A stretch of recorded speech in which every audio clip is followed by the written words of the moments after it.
I mostly post guardrail and safety barrier crashes, but occasionally I share other types of crashes. This one is of interest for a couple reasons. First, I have many friends that have lost loved ones in rear or side underride crashes. This could have been a deadly crash due to the smaller vehicle being impacted by the higher rear end of the truck.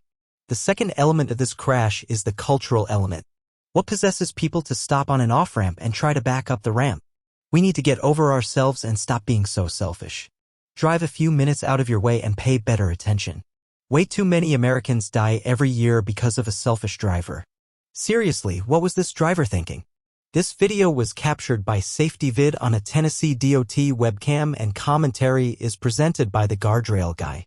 My goal is to use real-world crashes to study the performance of our safety barriers and rob America's streets of future victims of traffic violence.